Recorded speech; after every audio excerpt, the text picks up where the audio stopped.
see. There's something we're looking into, trying to. Anyway, with that, we'll have the treasurer talk to you. Is she here? She was gonna be on the phone. Are you I'm on the phone. Okay, you got anything to say? Oh no, hold on. Yeah, I submitted a written report, and I'd be happy to answer any questions. Just a quick side note too. Cassell, as well as Q90, the company that we hired to help extract our data into load tables for Cassell, have been reaching out to me, and I've been doing a lot of paperwork with them, filling out questionnaires, and getting all this information and data to them. So I think that the process is going really good right now, and I'm excited, to see where we go from there.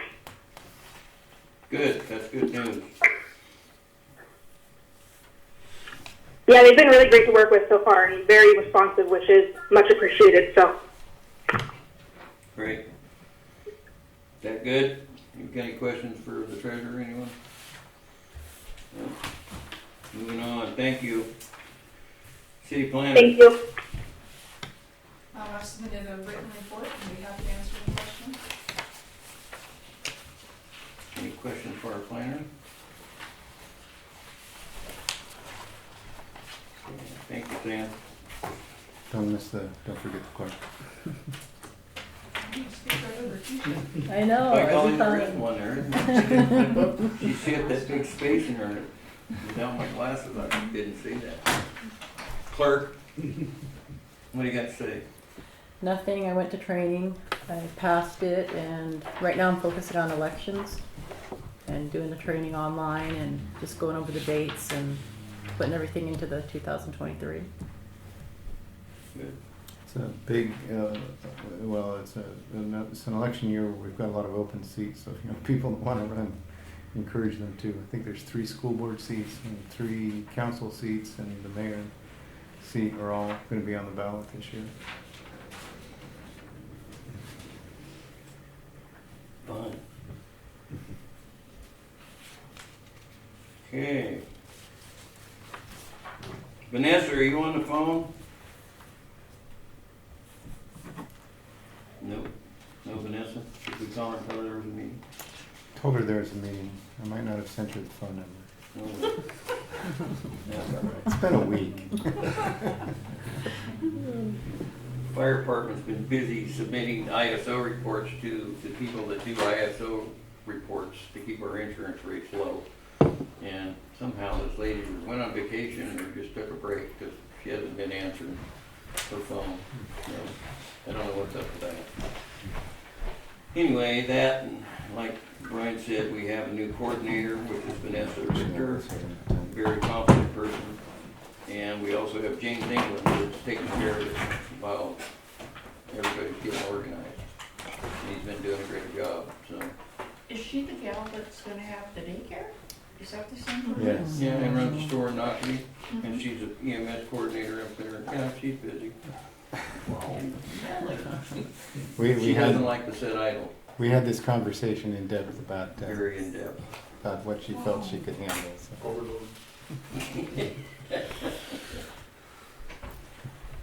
Hopefully we've struck a balance there that doesn't happen, so. Yeah. Anyway, that's kind of what's going on there with fire and EMS right now, so. Mr. Harbor Master, what do you think? Mr. Mayor, I've submitted a written report. The only thing that I have to add to that is, last Saturday, we had our first,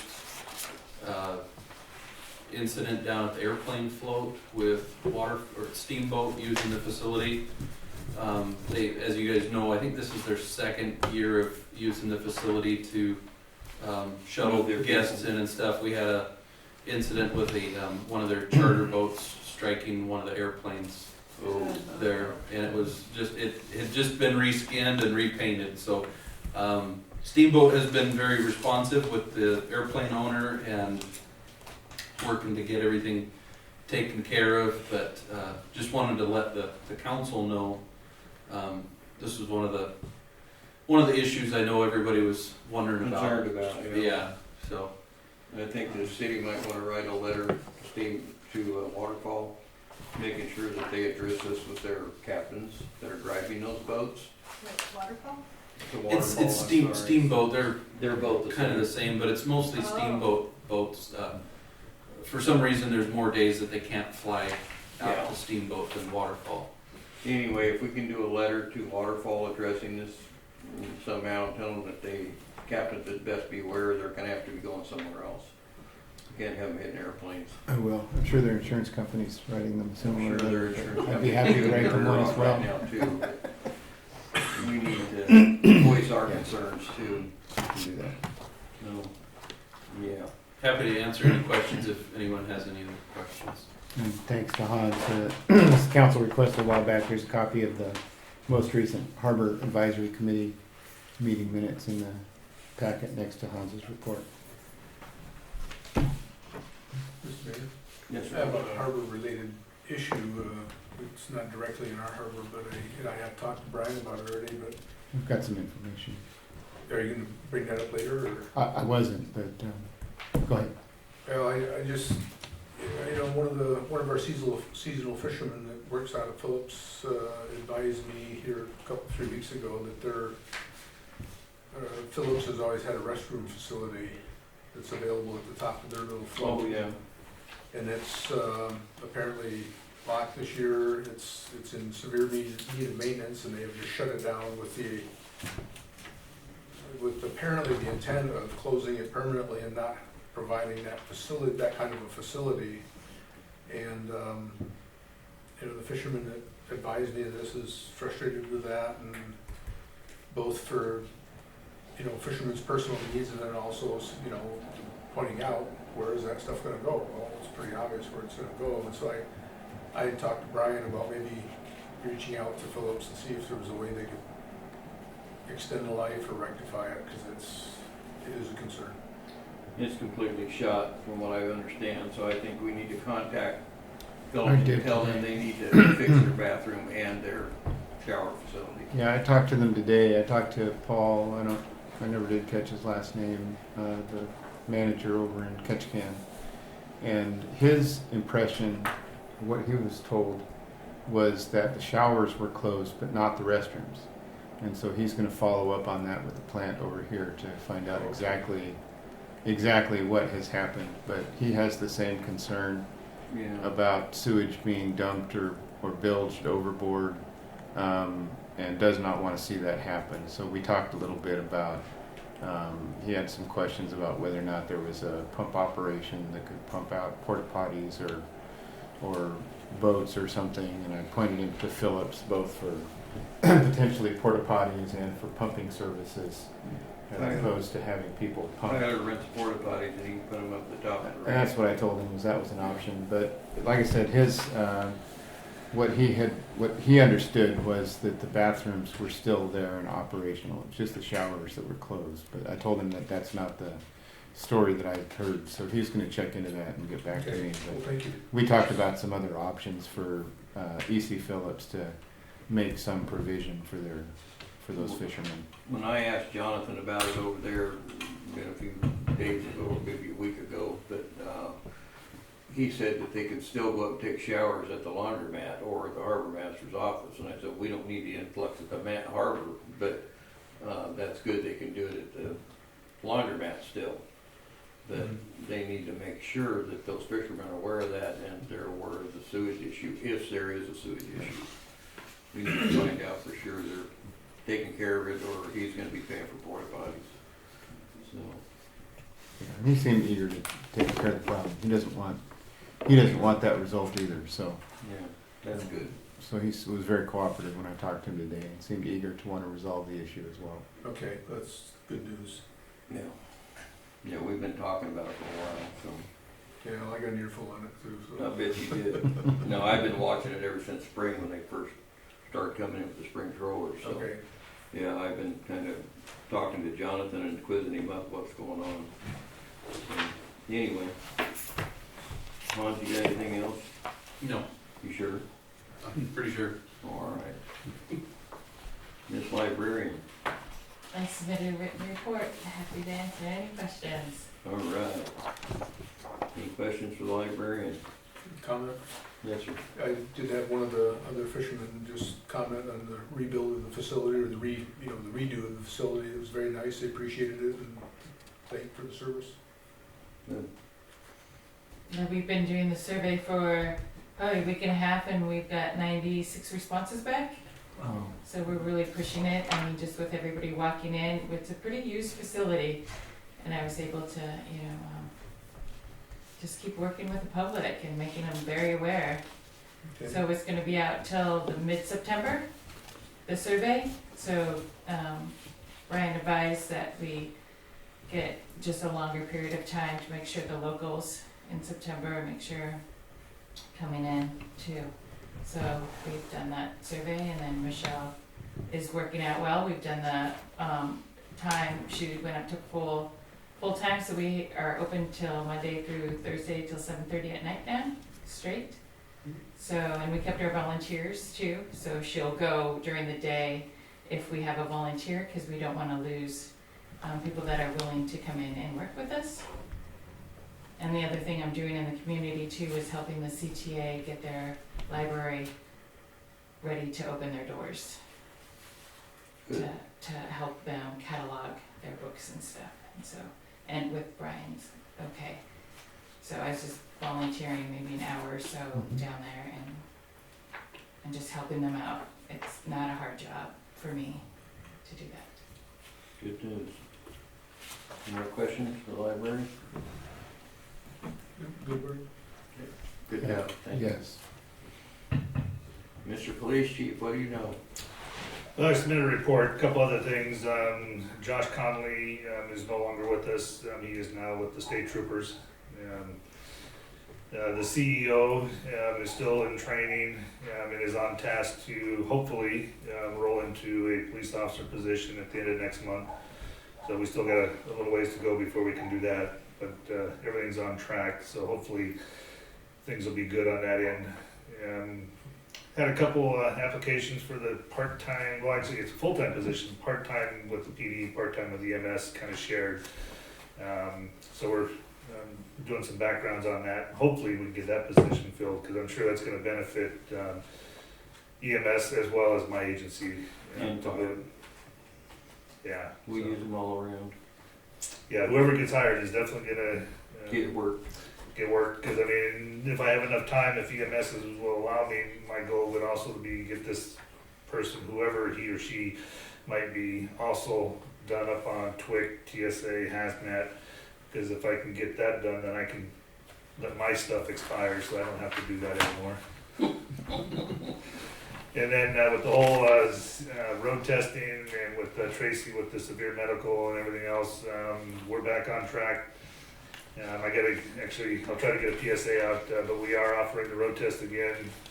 Actually, we actually booked some today, and we did 3. And Tracy she's coming back. She's working a few hours, then she's leaving, coming back, and they're trying to get her medical issues under control. But Sergeant Page and myself are both gonna go through the wonderful training next week, so we can get our certifications, so that in the event of this happening again, that I can step in, or Ben can step in, we can still do that service for people. And then the CDL portion, I still haven't got a clear answer from DOT. The only place that is remotely close enough that we can offer the road test for the CDL course that we set up is Control Lake.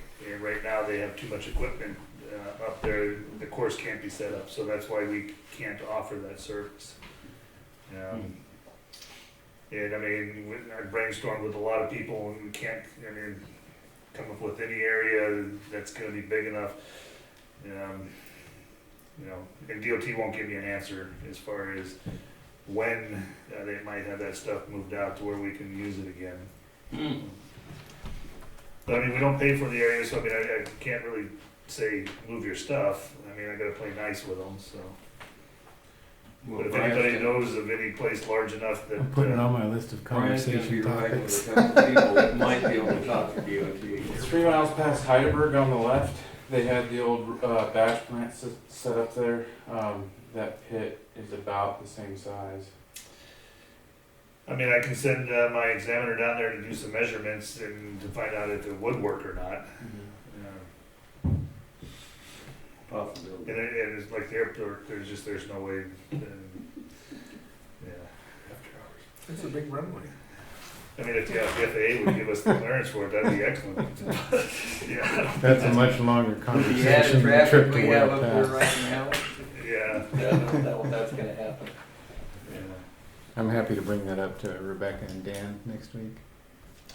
yeah. Otherwise, just the normal, typical stuff. So I'd be happy to answer any questions. Okay. Good. Any more questions for the police chief? Hearing none, I guess we'll move on to Public Works. We have Mr. Nelson hiding out. Yeah, he's been busy. The Public Works is cruising right along. We did have some issues, so I'll give the council a little bit of a heads up. We had the variable frequency drive that runs one of the high-speed, one of the big pumps that moves the water from the plant to the storage tank. There was an electrical issue earlier this week, and it fried. Luckily, it was fixable, and so they lost about 5 feet in the tank while they were getting it repaired. Because they couldn't move treated water to the tank, so everything was kind of held up. But they did get it fixed and operational, and so it's been catching the water up since.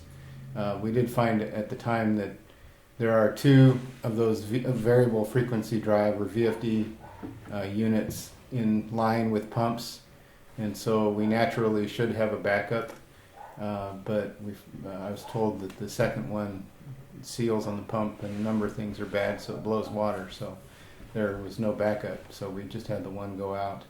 That one's been repaired, but we've got the engineer who has advised us on the VFD that we need to buy to replace the one that is not working correctly.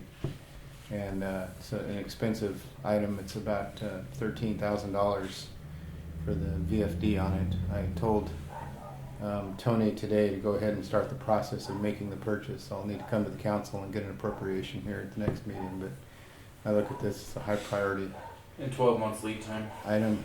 And yeah, I don't know what the lead time is yet, so I wanted Tony to get started on ordering it as soon as possible. It's not something that we want to rely on one drive that has recently failed on us and been rebuilt.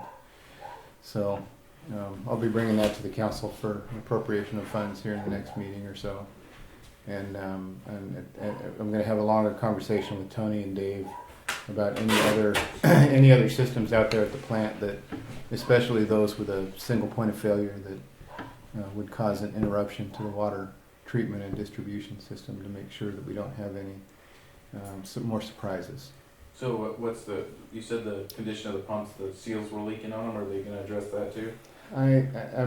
I'm not. Yeah, they will. This will all be addressed at once. Yeah, They'll get both of those VFDs and pumps completely operational. And I might be misstating where the water's coming out of, because I guess Tony really didn't say that the pumps were in trouble. It was just these 30-year-old VFDs that were having problems. Hopefully we can repair the 2 we have and get a new one. That way you'll have one online, one in reserve, and a backup if both of them crash, hopefully. Yeah, I think it's more likely that we're just going to buy at least one new, Yeah. and then the fixed one. And I told Tony having a stock of critical parts or rebuild kit for the VFD. Part of the problem is the one that's been repaired, that's working now, is 30 years old, and so it's hard for them to get parts for. The one that we purchase and install will be new, so that one we can put some extra parts on the shelf for. You guys might want to think about putting in something a lot cheaper as a bypass, like line starters or soft starters. You can pick them up for under $1,000 and wire them in line, so if the VFD fails, it can be run manually. It's worth doing. We do that with all of our critical infrastructure. Anything VFDs, we have bypass lines that we go and run manually if they fail. So. And that's a good question for the engineer. Yeah, bring it up with him. And thanks AT&T for showing up out there and helping, whatever. Yeah, whatever the electrical issue was, a transformer blew and lines between the Line melted. transformer and the plant like had to be rotor completely lock. replaced. What's that? Said it sounds like rotor lock on a motor. I don't know. No, Connie said, No, or no, Dave said. yeah, the equipment didn't back up. There's still some discussion as to whether it was an electrical issue that damaged the VFD or a VFD issue that damaged the electrical system. And fingers are flying, so anyway, I'm not gonna say whichever anything. way that goes, whichever way that discussion goes, Yeah, but we can touch it that way. I'm sure it'll go across my desk sooner or later. but it did require the replacement of transformer. Anyway, we're gonna some fix amount of it. line. Yeah. Yeah. Aren't we? we as in the city? Well, you're wearing your AT&T shirt, so the we. Other than that, it's going very smoothly over there. We have almost a full crew, which is great. Still looking for a director, but we hired a guy who wanted to work part time, who already has his CDL, and he's been driving the garbage truck. That's been his primary job, which has taken a big load off of the public works crew. And just yesterday or the day before, Jim Ellison started working for the public works crew, and Jim has a strong background in construction projects and equipment operations, and he also already has a CDL, so the guys are pretty happy over there. They're feeling pretty flush right now for bodies, which is good. It'll be good until it snows. Well, that's where the CDLs come in handy. There you So go. they're in good shape for when the snow flies because they've got enough CDLs. Plus, I don't know if it was in your report or not, Hans, but we got the plow. We budgeted for a new truck this last fiscal year for the harbor department, and Hans bought a used truck locally and saved enough money from what we budgeted to turn around and buy a truck-mounted plow. So we've added a pickup truck-mounted plow to our snow removal equipment, which will be great. Now we've got the Ventrac to do the small work, the tight work in parking lots and stuff for us, and we've of course got the big plow that will do the roads, and now we have the pickup-mounted plow that will fill the gap.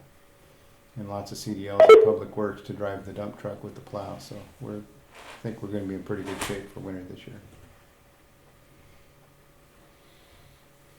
Yes.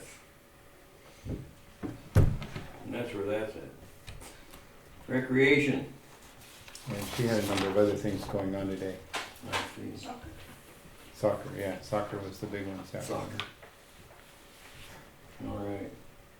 I think it's soccer in name only. It's like cats playing soccer, but Oh, wow.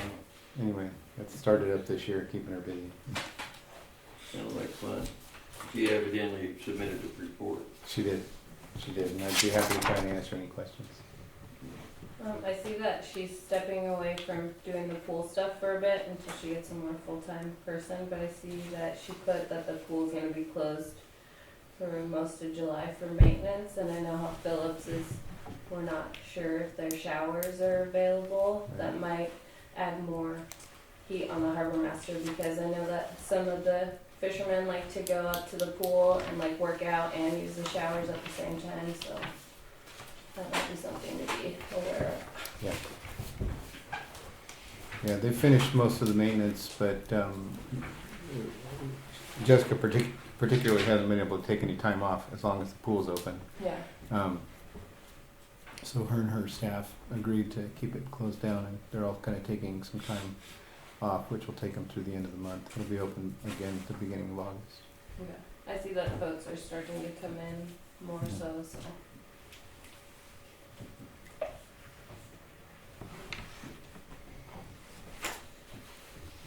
Okay. Can you make anything on recreation? No. Okay, moving on. Parks and public facilities. Doug, are you on the phone? Okay, well, Doug submitted a written report. I'd be happy to try and answer any questions. Any questions for Doug or the report? do have a comment from somebody in the community about the boardwalk going down to the cannery. The railing's in rough shape, there's nails sticking out, and Yeah. I think Hans can address that. The harbor generally takes care of the boardwalk, and we've tried to keep going, keep all the maintenance stuff going. But I did put in the budget enough money to replace do a major renovation on the boardwalk. A lot of that stuff was built without pressure treated lumber, and so it's just crumbling. So we replaced, it was, I think 3 years ago, we replaced all the decking from close to the admin building all the way to the end of the admin building. So I think it was about 120 feet that we replaced a few years ago, but this stuff going to Ruth Ann's all needs to be tore out and redone. So that's in the works. just the thought, it would be tragic, especially this time of the year, but some of it's pretty dangerous, like the railing is maybe gonna fall through it, might need to close it down. Just a thought, just keeps the community safe, because from what I heard, it was not good at all. But you might take a look and think differently. We'll take a look at it. It's rustic. Yeah, it's rustic. It's original. Almost. 2007, I think, was when the last. That's original. was. Yeah, if Hans, if you can go down and take a look at that I and can see do if there's that, any yep. major issues. He can tune it up if it looks like it. I was gonna bring up just possibly around like the street corners and stuff to get the bushes trimmed, because a lot of kids and people have been walking how it's so nice and on the bikes. And some of that stuff, even in cars, it's hard to see around the corner because the Yeah. shrubbery's been blooming so much. And we've had a number of comments. I've got on my list of conversations with Tony. They just haven't had the personnel to put somebody on the. Right. We do have a brush cutter with that new machine.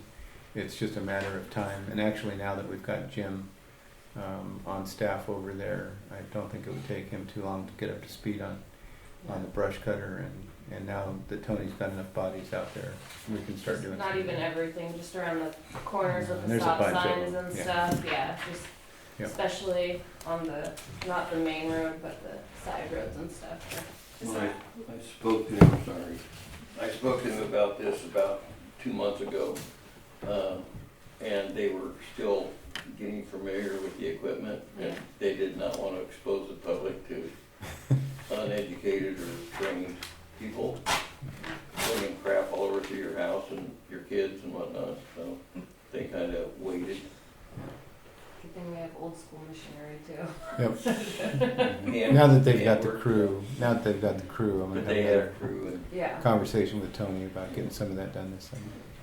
they had the brush flaler, but they were a little scared to use it in the middle of town. So, I don't blame them. Is Jim the new dump truck or garbage truck driver? He just took a job as a utility operator, utility worker, so he's one of the general crewmen down there at the public works shop. Jim, or Jim is that Ellison. who's driving the garbage truck? No, Brian Ward is driving the garbage truck. Okay, so there And- are two new people. Yeah, Brian's only working part-time, so he's basically working those 3 days that the garbage truck operates and is almost exclusively operating the garbage truck. But he's available once in a while to work more hours if they need a CDL driver, but now that Jim's been hired. But yeah, Jim's role is as a general utility worker down there, so he'll work whatever needs to get done. He does have a CDL, so he'll likely get cross-trained on the garbage truck as well. Okay, more questions on that? None? If I was gonna ask a question about let me get back to it. I forgot to ask the question. Public Works Director, did he take the position? No, if you say really nice things, Mr. Bigelow is sitting here in the Oh, audience. Mr. Bigelow. And Only know you by phone. and we had more discussion today, so I'll say it whether it was here or not. I'm still hopeful that he'll take the job, but we're still talking. We're still discussing it. Let his daughter clock some fish on the head tomorrow, that he might really. Yeah, exactly. So, we're working on that. Yeah, we're in discussion. Yeah, we're in discussion. Big issue is housing shortage Yeah. and no land to build on. Yeah. So. Gonna have to make another subdivision, Brian. I do have some thoughts. I don't know how good they are, but We're working on one. So, hopefully, so we're still in discussion, but high hopes. yeah. Anyway, that's another issue. All right, moving on. Reading the correspondence. Mr. Mayor, if you don't mind, I just want to touch base on the top one. There's public notice in your packets. This is the updated public notice for the CTA's application for a retail license. At the same time that this got put out to the public, we received our formal notice from AMCO that started the clock on the city's 60-day objection comment period. So right now, Samantha is reviewing the full application, and RJ is for the police department. And I've got a couple of questions in to the AMCO board, or to the AMCO staff. But my plan is to bring this issue back for a formal discussion and opportunity for the council to make comment or objection at the next council meeting, which will still be within our 60-day comment period. We have until about September 10th, give or take, to finish our work and send it off to the Marijuana Control Office.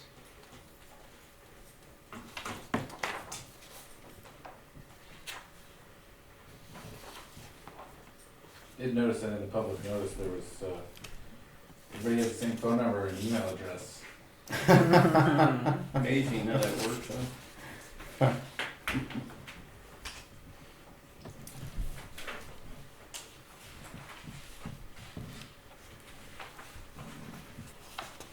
That and lots of other stuff going on, so there's a number of correspondence items in the packet. If council wants to talk about any of them.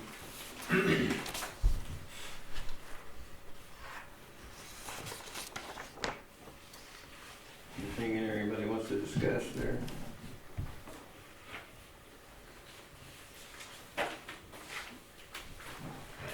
It's really disappointing to see the veto of the school funding when it's so sorely needed.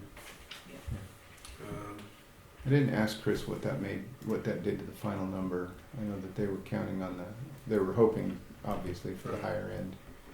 But yeah, half of it got vetoed. And I don't think what was presented to the governor was even the top end. I think it was somewhere in the middle between the two proposals. No, it was not. But the disappointing thing to me is that there wasn't even a reasoning provided. It was just, nope, you don't need it. That's inappropriate.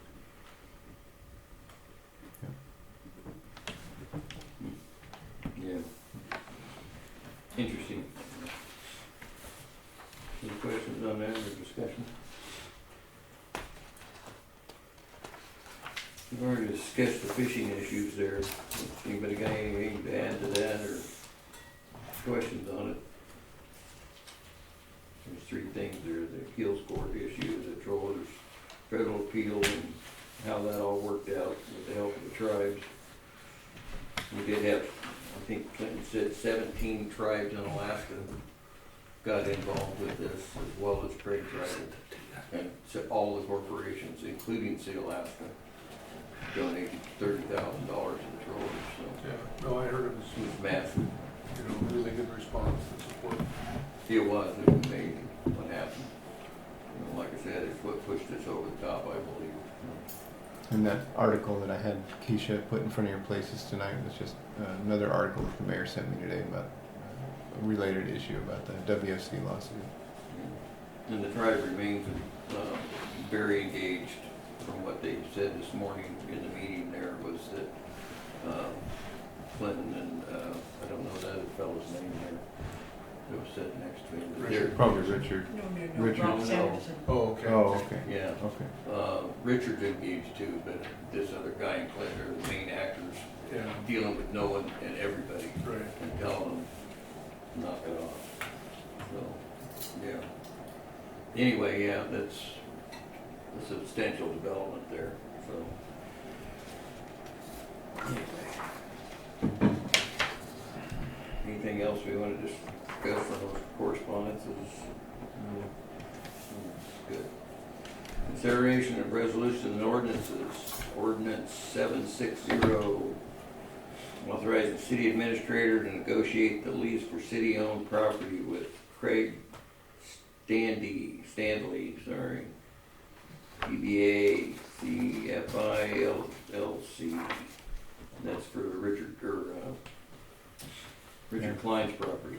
Right. Move to adopt ordinance 760. Second. Motion's been made to adopt ordinance 760, authorizing city administrators to negotiate the lease for the city-owned property with Craig Standy, DBA CFI LLC. Okay, do we need a voice vote on that? It'll be a voice vote. Okay, Or, I'm sorry, roll call vote. well, yeah, that's why. I know. I know what you meant. I said it wrong. Hannah Basnet, Yes. Millie Schoonover, Yes. Michael Campnett, Yes. Julie McDonald, Chanel McKinley, Yes. Cody Schwegel. Yes.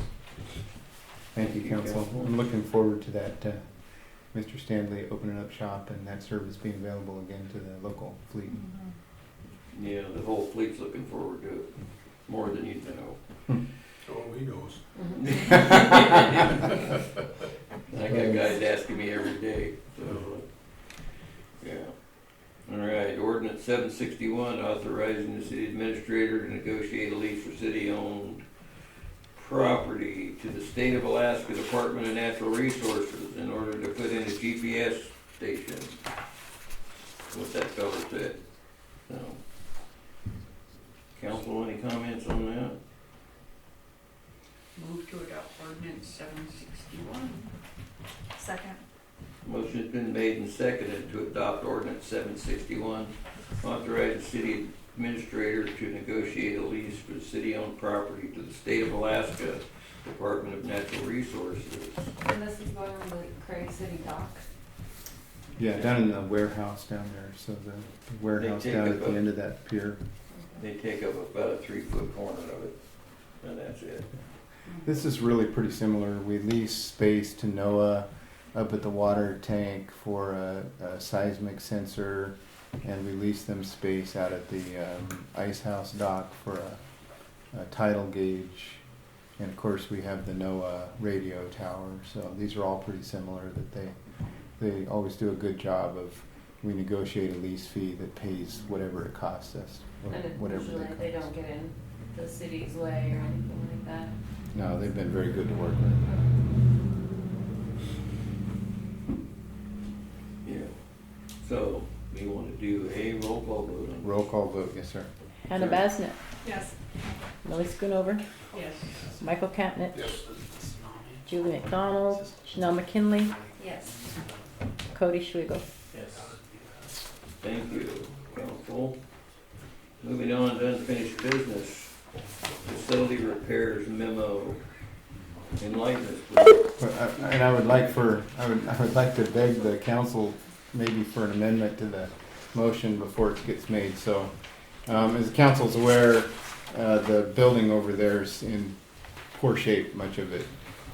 So there's a lot of things that, as the building owner, I think we have some responsibility to not put on the new daycare operators to put new carpet in and some other things that really are a permanent fixture of the building.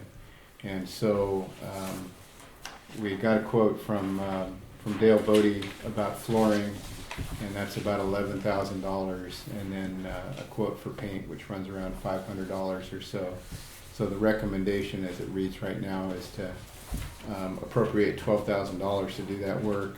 One of the things I mentioned in the memo was some of the kitchen equipment is not usable anymore. There are 3 dishwasher sanitizers in there, none of them are operational, and they need a DEC approved high temperature, whole 9 yards. Doug brought me a quote the other day for about $4,500 for a new dishwasher sanitizer, and I would like the council to consider adding that to to an appropriation tonight if the council's inclined to appropriate money. So I would ask that the council, if a motion is made, make a motion to appropriate $17,000 from savings at First Bank or from general fund reserves for new flooring, carpet, or new flooring, paint, and dishwasher. So do we need to make that motion as amended? If no motion's on the floor, so if that's the motion that's made, it doesn't need to be amended. Okay, I make that motion what you just said. I'm not gonna repeat everything you said. Second. Motion's been made and seconded, nobody knows what we're doing, but that's okay. I'm happy to Yes, we repeat it. do. But Brian can repeat it. I'm happy to repeat it. Is it carpet that's going back into the daycare? Yeah, the original plan was mostly carpet, but I've had some discussions with Vanessa more recently about either flooring or linoleum being more appropriate in some places, so. Yeah, I So, know that they I- like some places for like the little babies and stuff to Yeah. have carpeted, but. really- So I just wanna give her the flexibility when we reinstall over there that we either carpet or linoleum or click-in flooring or whatever works for different areas of the At building. least where they eat, have some linoleum and not carpet. Yes, yeah. And the quote includes carpet and flooring that we'll pick out, not that Dale's trying to say that is reminiscent or leftover, so it's a better price or. Well, we'll still pick it out either way, whatever he's saying, giving us a quote for. Okay. You can be on it. So are you gonna get commercial carpet, like? It's gonna be heavier duty, it's gonna be carpet that's gonna stand up with the daycare, so, yeah. Okay. Brian, after our conversation, I think that it would be appropriate if we reached out to the fire marshal for the hood. And I'll be back, this won't be the last time, because there's still some things in that building that I think we need to fix. Just knowing what I've been But, through, yeah. it's kind of a code situation. So, yeah, after our conversation earlier, I plan to reach out to the fire marshal to have a longer discussion about the range in the kitchen and make sure that we get something that's approved by the fire marshal. If we use a regular But, home well- cook stove, we don't have to, but Cody has experienced No. lately that the fire code has changed. I haven't had that conversation with be. the fire marshal yet, so. Anything that produces grease or has an open flame is required to have fire suppression now. But that'll be part of a future request if we are ready to put that in, so. Right now, this request is limited to the flooring, paint, and the dishwasher. okay. And since it's appropriating money, a roll call vote would be appropriate. Call for the question. What is it? Vote. Move to appropriate $17,000 to replace flooring, paint, and purchase a new dishwasher at the daycare center building. Yeah, I know. I know that question. What do you think of that? Don't want to be accused of nobody knowing what we were voting on. Do we have to pick the area that it's coming from, or are you just gonna make an Oh, educated decision? yeah, please, there's at least some direction. We've got, we have reserves. We do have some money in the hatchery account, which a lot of that is from prior salmon derbies. Either of those would be appropriate, whatever the council's preference is. If the council doesn't have a preference, I would recommend just appropriating from general fund reserves. Sounds good. That works for me. Okay. Do we need a vote on this? Roll call. Hannah Basnet, Yes. Millie Schoonover, Yes. Michael Campnich, Yes. Julie McDonald, Chanel McKinley, Yes. Cody Schrudo. Yes. Good, thank you, council. Moving on to a home improvement temporary tax exemption discussion. There's no action required on this item tonight, but council a couple of meetings ago asked about the potential for other property tax exemptions related to beautification or improvements. So I asked Sam to do some research, which she did, and I'll let her fill in any blanks, but there's a memo in front of the council. If the council is interested in any of these or something similar, You can have us follow up with more research or draft language or whatever you want us to do next. I have a question in regards to this. Go ahead. This actually would have some, could, have some interest in me right now. I'm redoing some flooring in the house and doing it with Bodie's. They suggested that I get a building permit, and then I could use that as a way to, not have to do sales tax, but it's kind of getting around the intent, building permit is really kind of a different thing. And so I think that, home improvement, temporary tax exemption considerations for people that are doing major, or significant, not necessarily major, but significant interior, upgrades, which is what I'm doing. We want people to do this kind of work, and it's nice to be able to keep the work local. Anyways, I have a personal bias in this right now, because I'm right in the middle of it, but I do think it's a good idea. That wouldn't include interior though, would it? It would just be what the surveyors see Right. outside, so it's a, Right. because so the that- value changes from And the so that's outside. one of the trickier Yes. parts. Now, what you're mentioning is specifically the sales tax. This is looking at the property tax. And all the examples that I looked at, it strictly applies to any additional property tax that would be caused by that improvement. So for instance, bigger projects like subdividing, doing an add-on, building additional structures, anything the assessor wouldn't see necessarily, like flooring, wouldn't necessarily be factored in. I'm not totally privy to all the different things they look at. They do use the building permits to get an idea of the state of some of the different homes and kind of gauge if maybe that needs to drop that value, or I don't know how much real sway that has.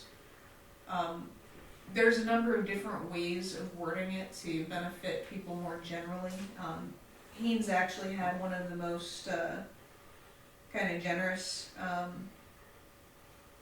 tax exemptions I noticed, and they actually did specifically note things like landscape improvements, which normally don't seem to be factored in other places I looked at. But it could be even something as simple as having to stay on that property tax rising for a set amount of time after those improvements are made. And there's a number of different ways of issuing this and trying to encourage people to make improvements. Part of it is there's no standard language, right? So part of it would depend ultimately on how the council would want to move forward. So, for example, if you were interested in allowing for interior improvements, we would put some requirement on property owners to open their houses up to the assessors. Right. And give the assessors an opportunity to increase their property value based on interior improvements, which right now that rarely happens. I need them to come look at the inside of my house, so they'll lower my taxes. That's and actually that's not an I have a uncommon kitchen right now. that's not an uncommon action through the appeal process. I mean, I realize you're being facetious, but there are a number of property owners in the past that have said my property's overvalued. Yeah. You need to see what it really looks like, and they do invite the assessors in, and sometimes that results in a change to the assessment value. Obviously, though, if we were to allow some sort of tax stay or tax exemption for interior improvements, it would put a lot of transparency on the property owner. They'd have to provide probably copies of all of their invoices. They would have to invite the assessors in to do an inspection. It would be very different than the way that we currently do our assessments. But again, any exemption that the council decides to move forward with is really at the council's discretion. So, I like the idea of not increasing with the Right. value for maybe 2 years, because it's already not in our budget. Yeah. It's not going to affect our budget, but then it gives us 2 years and we know the value's going up or whatever, and them as well. That would be a good way to actually do it and save us a bunch of language. Mhm. And that would likely be the direction that I would recommend anyway, just because it's revenue neutral at best. Brian, do you see any big pitfalls with people trying to skate the system with this? Do I see them? No, but are they there? Yes. That's always the problem with these, is it's hard to see until you write the specific language, and even then, it's sometimes really difficult to see how somebody is going to find the loophole that we don't see up front. I mean, obviously, we would try to write language as tightly as we could, but ultimately, I can see a lot of heartache for people who recently made improvements who may not qualify. I can see a lot of folks who will want to, I don't know, build a shack and then add a $300,000 addition to it in order to qualify for some exemption if we allow an exemption for additions. Oh goodness. I can sit here and make up all of the potential. Unfortunately, 20 years as a code enforcement officer, I've learned to think a little bit like all the folks trying to figure out how to get around the system. So the cap can come into play Yeah, that's here. where a cap So, can come in. yeah, but yeah, I feel like that's a good thing to do, just because we do want everybody to make improvements, and with our taxes, our values keep going up, it's kind of discouraging. And ultimately, any encouragement to make improvements to properties that increase the value of the property. And that's, if the council is inclined to move forward, that's how I'd recommend that we do it, is that it would be based on, some change in value, some action that creates a change in value, not the trending, not the sales trending, but a permitted action that increases the value, that we would hold that value off for a couple of years. Right. Because ultimately what happens is year 3, that value gets added back again, and our property assessed valuation goes up, and we collect more property tax. So it's not a negative for the city. Right. The biggest thing Would you be encouraging like some sort of a permit that they'd have to apply for before doing what they're doing? That way, there was some way to regulate it, because I could see that this could get kind of out of hand. I mean, think of worst case scenario, like a use case on this would be, a bunch of people just doing some random things around, and then they make big arguments. But I think it would have to qualify for a building permit, and then a building permit would be required. And then as far as the tax exemption, I would kind of see that as a completely separate process after the fact, though, that we'd lay out the requirements and they could come in afterwards and show us what they did. And of course, it would then wait until the tax assessors do their field work and issue their tax assessments for the following year. And so, Ultimately, we'd be off the hook, because it would be up to the assessors. and up to the individuals. We're not going to ask them up front about what they plan to do and then chase them down to make sure they did it. We would, I think, set a system up where we would say, this tax exemption is out here, here are the steps that you have to take to qualify.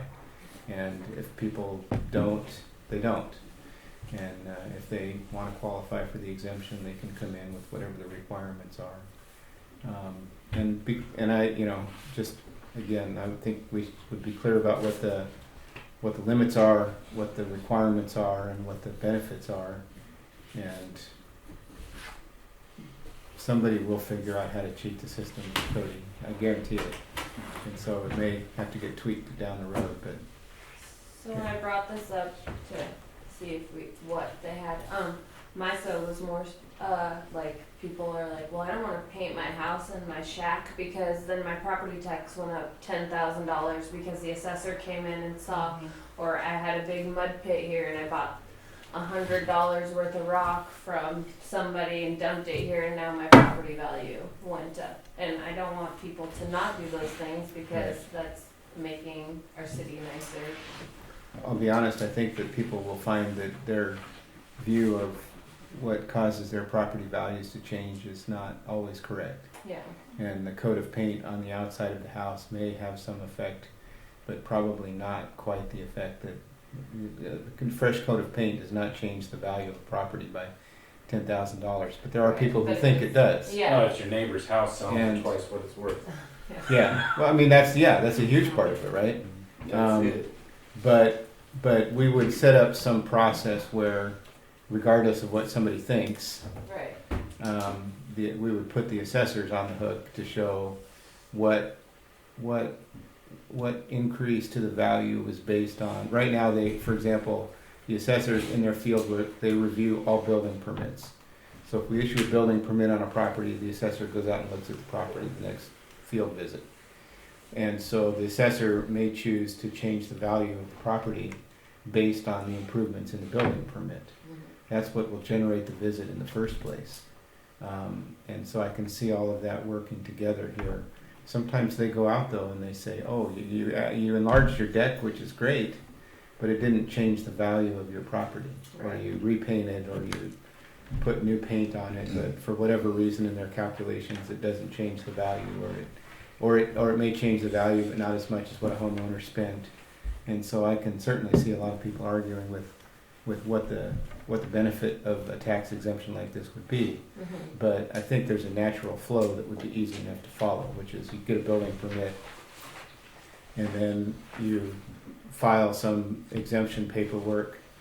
The assessors will do the field work the next year based on the building permit regardless, and then there can be some calculation of benefit to the property owner based on increase to the value based on the building permit actions and not other things like trending values.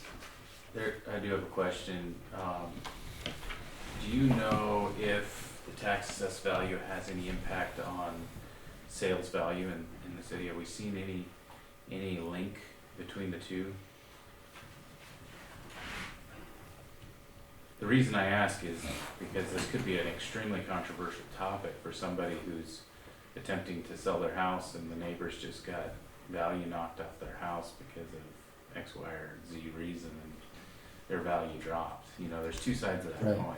The value wouldn't get knocked off of it, just the tax. Yeah, It so would just be a tax right, break. there would be some or some value increase that wouldn't take effect for some set of, either way it would accomplish the same thing. And it's a hard question to answer, Cody, because it works both ways, and I think more the opposite is true.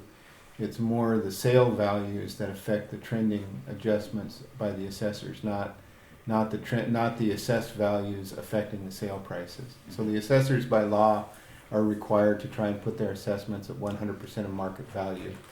And of course they are conservative. No assessor wants every property that they assess to be way above what anybody can sell it for.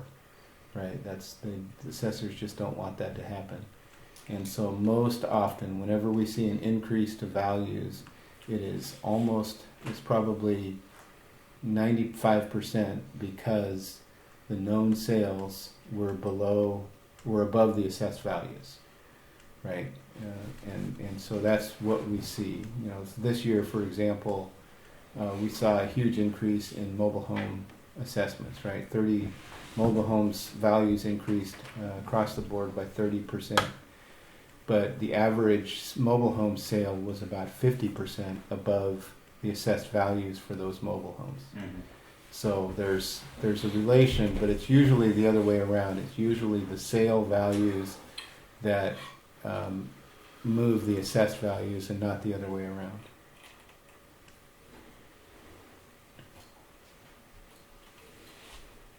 So generally, I guess I would ask, is the council interested in Sam working on some language to talk about? I am. Yes. Good to see some sort of a draft. We can do that. Sam? Okay. We can do that. I guess, just to throw it up there, do you have any idea where we want that cap to be, I assuming don't we even want have it a to counter count for for it now. I don't have a kitchen. Kids store. I You bet know, at the in house. here, I think you had mentioned 75,000. I think that would be a extremely high cap. I mean, Yeah. you think of the value of properties, and most of the lots in Craig are like 60,000 for the lot, and so 75,000 would be ridiculously high. 75,000 would be new construction. Yeah. That's the Yeah. only place that you would see that high value. Yeah, or potentially subdivision if you include that, into the Right. fold of improvements. which And I would think make there's sense. very few things like paint and landscaping you could do. You couldn't reach 75,000 from that. No. But a $75,000 limit would encourage new construction on vacant Mhm. lots. Not that there are I that think many it's a good value. in town, but Virginia could get 75,000. And Gold plating everything outside. to be able to have that tax break right after you build. mhm, might encourage more Mhm. construction. Okay, Sam, is that enough direction for you to? I think that's fine. Yeah, I'll Excellent. give some drafts, Okay, we'll bring a draft back to the council in a future meeting. All right. Moving on to new business then, right? Yes, sir. You got direction there? On that item, yeah. All right. 4-acre group employee feedback survey discussion and appropriation. So, Mr. Mayor, this is just, the council had asked for some, we had an executive session here a couple of months ago. One of the items that the council was looking for was an employee engagement survey to measure the work culture and so on. The 4-acre group, they cater to nonprofits and help nonprofits in Alaska out. They do this very service, and the cost will run between $8,500 and $10,000 for them to do it, which is probably cheap. And I think, Cody, you had mentioned the value of doing this, or maybe Melly had, doing this year over year, so it's probably something that if we start doing it, we would do it year over year for a while to see if there's any change to the culture. But in order to move forward, I need from the council an appropriation of $10,000 and direction to sign the agreement with Foraker to get them started.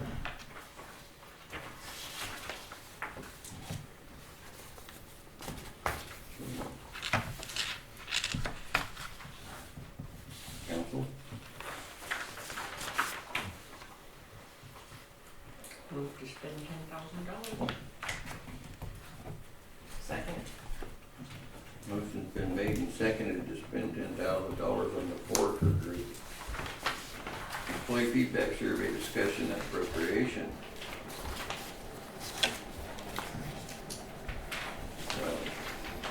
Any more discussion on this?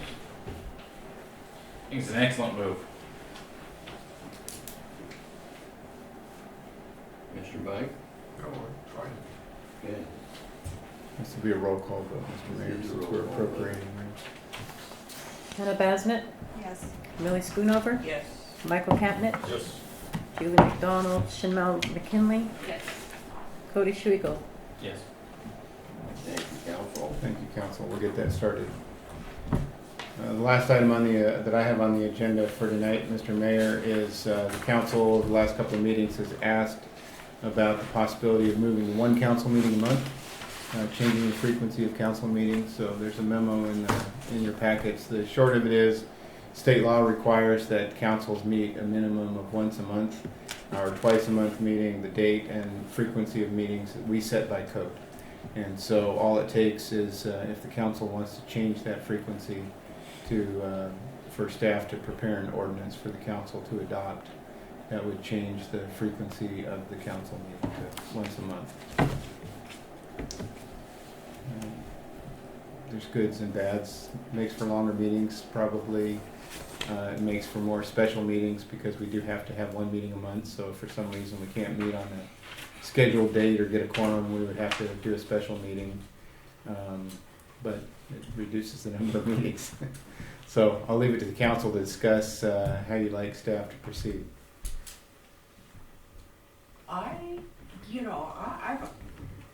I've thought about this a long, long time. And I thought about, our very first meeting of the month is longer because we hear department reports. It only takes 24 hours to call another meeting. It's no biggie, especially this time of the year, trying to get a quorum.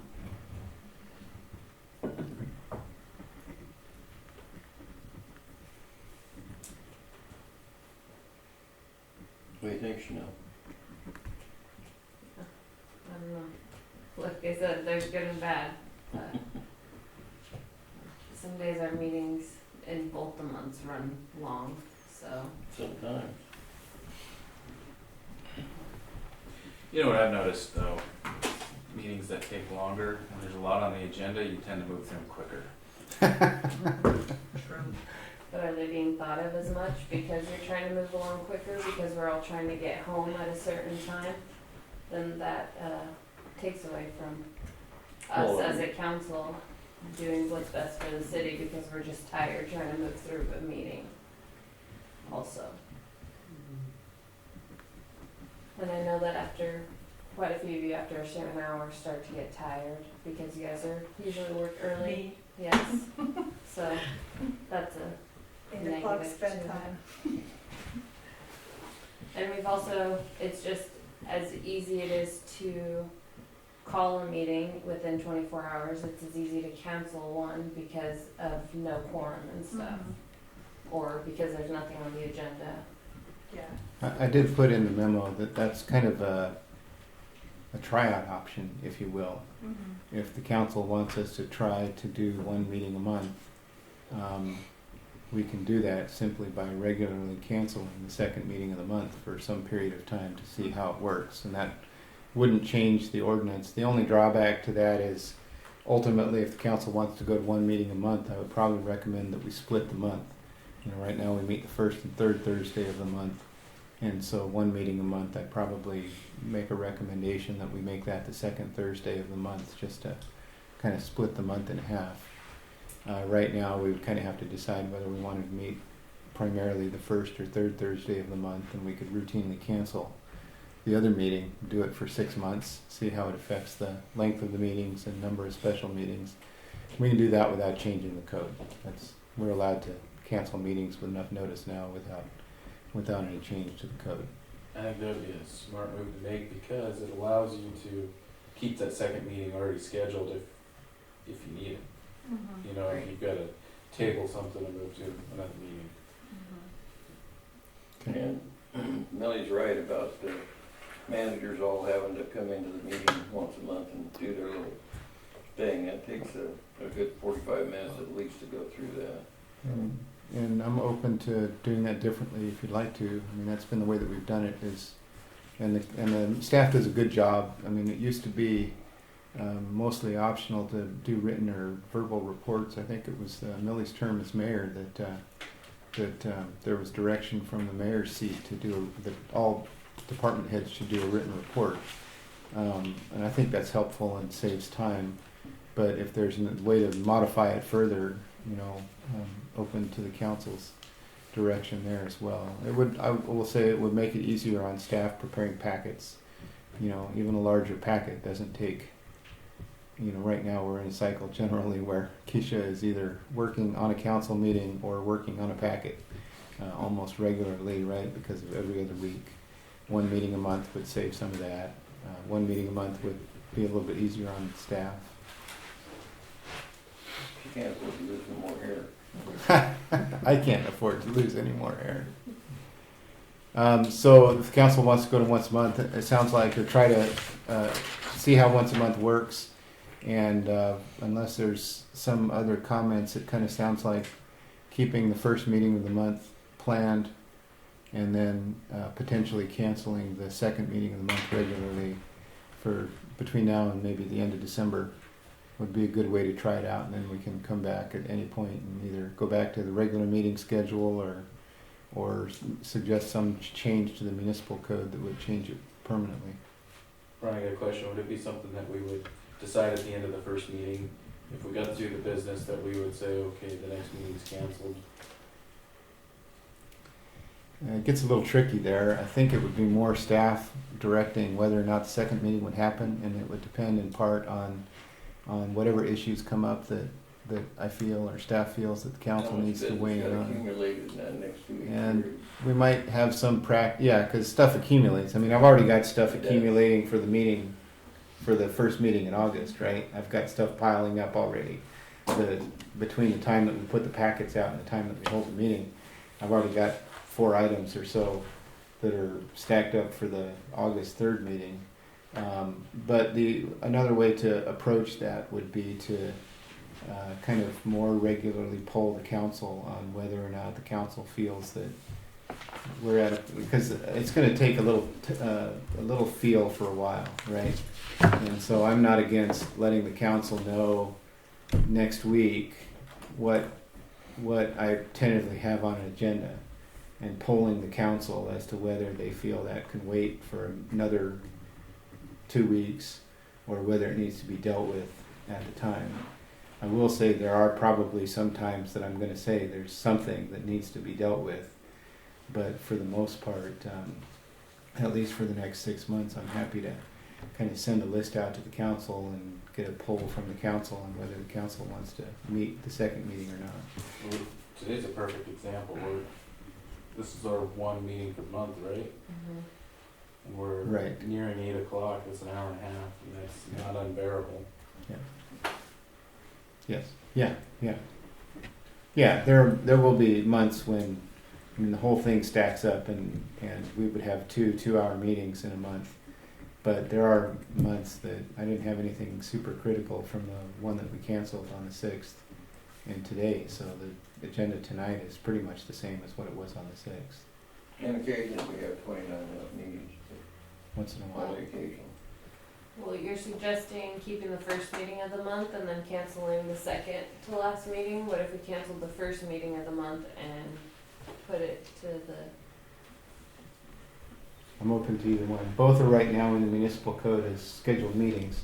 So we don't have to do anything with a scheduled meeting unless we cancel it. And we can put notice out of any cancellation. So if the council is more comfortable meeting the third Thursday of the month and trying to cancel the first meeting of the month routinely, we would just move staff reports to the second meeting of the month, or the one meeting of the month that we try and hold it to.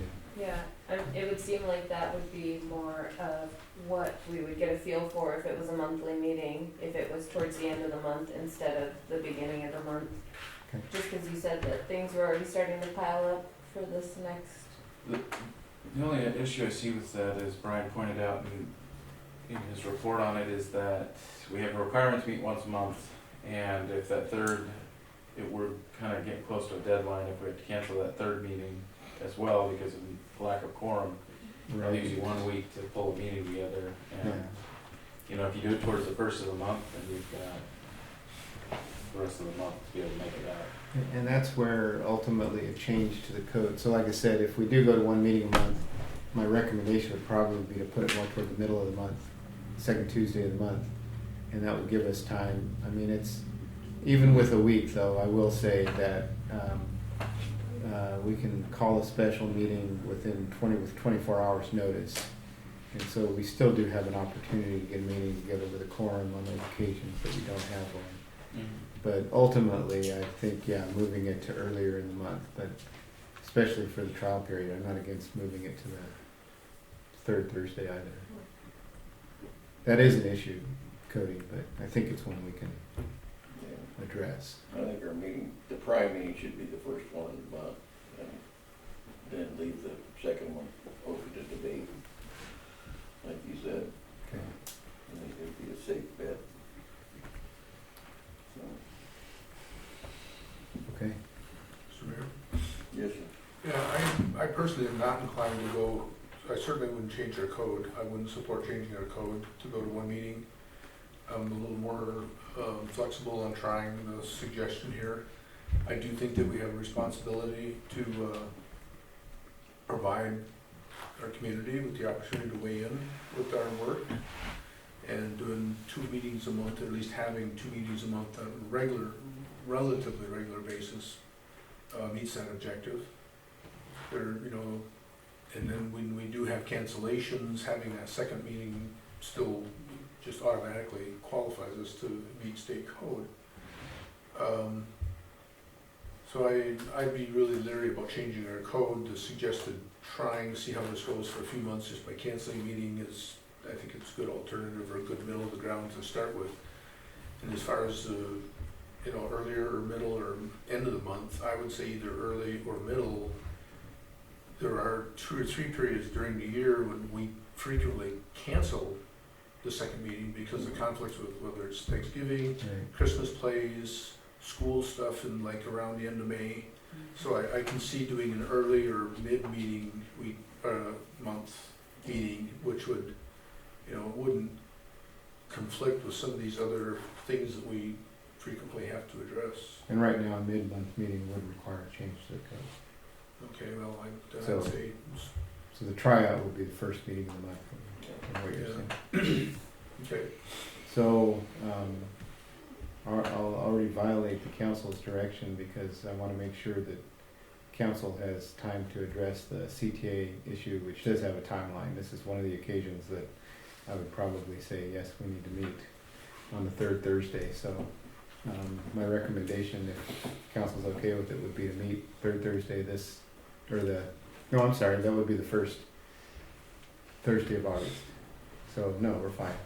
If council wants to start, we can start with the August meetings. With the plan to meet on the first Thursday and cancel the second meeting of the month, unless there's something driving it. Am I misunderstanding or misrepresenting? No. Okay, we can Sounds good. shoot for that. Okay. Enough about that. Enough about that. Council comment? Mr. Mayor, Yes, ma'am. speaking of the first meeting of the month, I will not be here the 4th of August. We have family coming in the 2nd and the 4th. The area works at 6:30, so I have to be up in the area on the 4th. So I won't be here for the Okay. next meeting. Thank you. I have a couple issues as well. Do what? A couple things I'd like to bring up. Oh, go ahead. Actually, several this time. One is, I know and I want to be clear, I'm not condemning DOT for this, but we had talked about doing, some kind of improved crosswalk notices at South Cove and North Cove. That has not happened. I also am very aware that they are down in staff. They're struggling just like all of us are on staff. It's just more of an awareness that it's still an issue that I have heard about. That's what kind of reminded me of it. And, trying to think, what, I don't know, is it potentially we could do it ourselves with their blessing or, I could and ask. I know we're tight on staff too, but it's, I did hear about it, so I wanted to bring it up. We had talked about trying to do this, and Yeah. I still think it's I something. think they we need did some work. I think they made the signs, they improved the signs that weren't working well. And I know they repainted the crosswalks, but I Not would much definitely more. touch base with them again, because my son did quit, so it could be something that didn't get passed on. I will. I'll ask Tony or RJ to touch base with them. I still think, I made a suggestion last year that, both directions from the highway, back 100 feet or 150 feet or whatever, you see this very frequently at other crosswalks. You just paint in the road, crosswalk ahead or Right. whatever the appropriate, Slow, language is, whatever. exactly. Yeah. I mean, you don't have to modify anything, it just Make takes it a little bit of paint. bigger, yeah. Okay. Okay, that one. We had the special meeting here, whatever you wanna call it, on, our presentation on our permanent fund. I was able to attend and, I was really appreciative of the information and the learning. One thing that come up that I thought was, really relevant was, there was a little bit of, I can't even remember quite how it got started, but there were some questions about, the beginning of the fund and how it got started. And so, I've been around a long time on that, and I remember how it did get started. And so I did a presentation to the rest of the council members and to the, what was? Mr. Blake Phillips. Blake's, and so Blake was actually, he was interested in that, and he said, those kinds of things are really good to include in like a preview of your fund, because it reminds people in the future how that got started. It's capturing your history, and that history is kind of going away. And so I would like to suggest that we reach out to, like Mr. Watson, Marva could help with this a lot, she's already working with us, they were both here and very, very much a part of these kinds of things.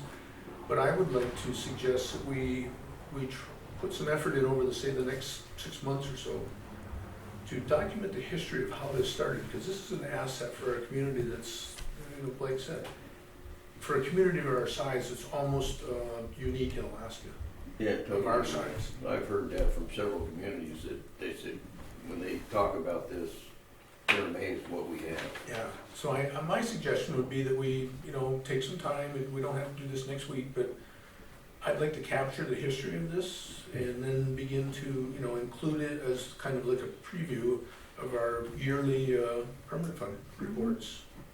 Yeah, and I have made a note, I want to see that included in our budget document each year. We have a section where we post the 5-year rolling average of the endowment fund, but it would be great to have a little cover page on that attached to that does, so it's right there in the budget every year. I find myself having to explain to people why and how that all came about, and most of them look at it like, wow, really?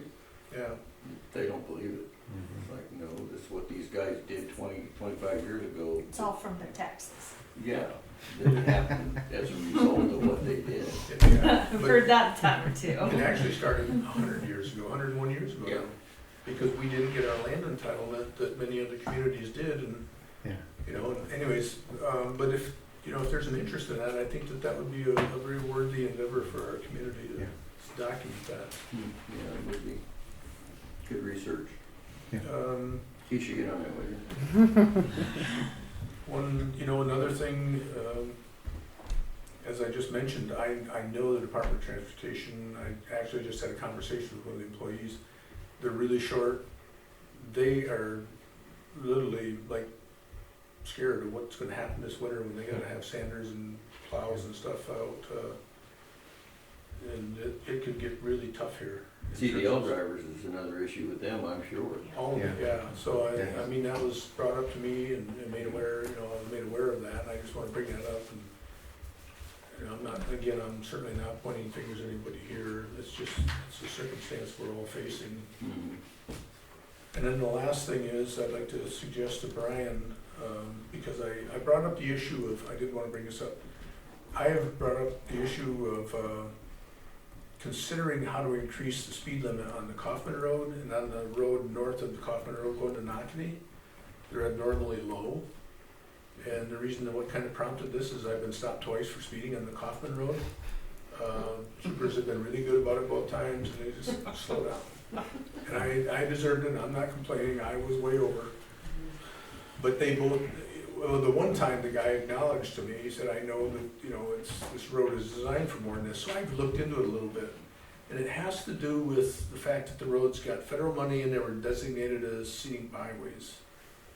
So I've asked Brian to put this on the POWCAC agenda to see if these other communities on the north end would be interested in figuring out how we can start to address this, just to post reasonable speed limits. It's excruciating to drive to Kaufman Cove at 40, and it's horrifying to drive to Nakani at 35. 35, and That's there's only horrible. one speed limit sign. I know. Yeah. So if you Yeah. forget. Michael, I might be able to help with this. So we're in right-of-way negotiations, and that road right now is classified as what's called C2. And C2 is it's federally owned, but in the process of being transferred to the state. And nothing can change on that road until it's finished. It's a 10-year process. So 10 years from the completion of the project until it's released fully over the state. Then the status of the road can be changed. The highway, the speed limits can be changed. Those kind of things. And we're getting close. What's that? Yeah, I think we should be there. I spent most of the afternoon drilling down DOT because trying to find the person responsible for deciding the speed limit in DOT structure is a challenge, I'll tell you. It's a puzzle wrapped in an enigma. But I finally found the guy. There's one guy, and so we had one brief email conversation, and he doesn't think that the scenic byway designation has anything to do with the speed limit. he probably has to drill down a little bit more on his end to see where they're at with the federal state transfer. But he started to explain to me the process. Of course, he explained to me that all that has to happen is your borough assembly has to ask for a speed study. And so the last email was, we're in the unorganized borough, advise, please. And so I'll probably get more information starting tomorrow. But I found the person to talk to, and they're aware of the process. And so I should have some information to share with PowCat. Okay. What I'm hoping is that, and I can't imagine these other communities in the north end aren't gonna feel similarly, that we can get this support No. and then pursue this process just as Brian has described. I think Mayor Anderson was doing cartwheels in Whale Pass the other day when I talked to her and said, hey, one of my council members wants to talk about this. So between that and putting the Right. timber sale, I'm trying to get Helgi in, to dial into the meeting next week. Between those two, anything you need from Whale Pass, I think I can get the mayor's support right now. What is the timber sale?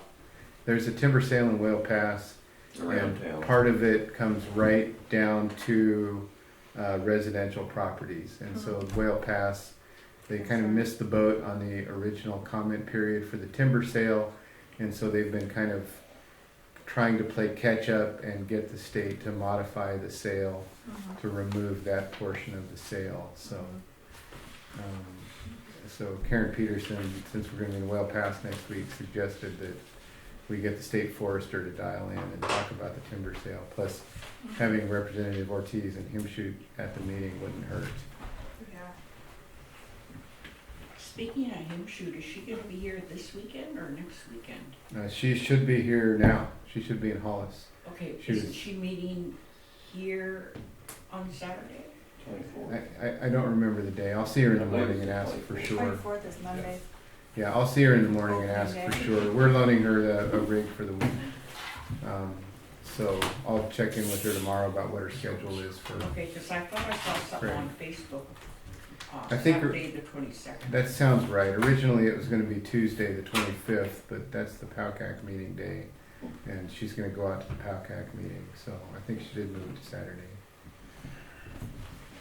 So she'll be here for about a week. She's gonna be on the island until like the 26th. Okay. So we'll dress up with her real quick. Another thing. Oh, I will, for sure.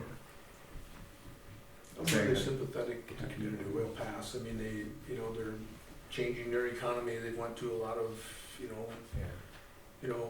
the fishing charter stuff and people that want to be kind of in a remote outdoor environment and stuff, and then to have their backdrop whacked like that, I'm really Yeah. pretty sympathetic to them. For real.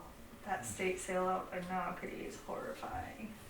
Yeah. Right to the beach. It's horrifying. I mean, right to the beach. Have we not learned anything? They obviously haven't, because I just looked at Long Island down there when I was down there trolling, and they're logging right to the beach too. The creek up there is just I mean, devastating. and we didn't do that when I was cutting. We never went. Well, because you can't, the federal units, you can't. You can't. No. Well, even the ones that see Alaska, we never went It's the clear to the states beach. We that left a are buffer on them. Literally I all can't the believe rules. those guys are literally on the beach cutting trees, and it's just like, what the hell are you doing? And it's crazy. And then your buffer zones on the creeks and everything, it's like, no, get the hell, what are you doing? I mean, So, that first 500 feet of elevation off the beach is your most important critical winter deer habitat. And what position we're in right now. Yeah. It's only gonna get worse. not only that, it serves as a filtration for what happens behind it. So if you've got a clear cut back there, that filters that muddy water out in that last 500 feet. It's what filters it, keeps it clean. I know. It's irritating. Anyway, Well, does everybody else anticipate being here August 3rd? Yes. I'll be here. I should be. I'm gonna be here for the rest of my life. maybe they'll, Same. Okay, thank you. all right. Now you can call it for adjournment. Make a motion to adjourn. Second. Motion's been made and seconded twice. The mayor's fur baby is getting really, really boy. Yeah, she's watching me like a hawk. Bailey says, adjourn already. Get the hell out of there. All right, being a guys. good girl. Oh, look at All that. in She is favor? watching. Yeah. Yeah. Thank you. Where he goes. Oh, yeah, she's watching. All right, She's been thank you, answering Council. for an hour. Oh, she's been staring at me there. Did you have a chance to look through that, Very Yeah. briefly. He announced it before he came. I don't know what happened. I forgot to Probably mention gonna we were really talking about recreation. muddy the waters. We're all. Yeah, it's gonna be done by November.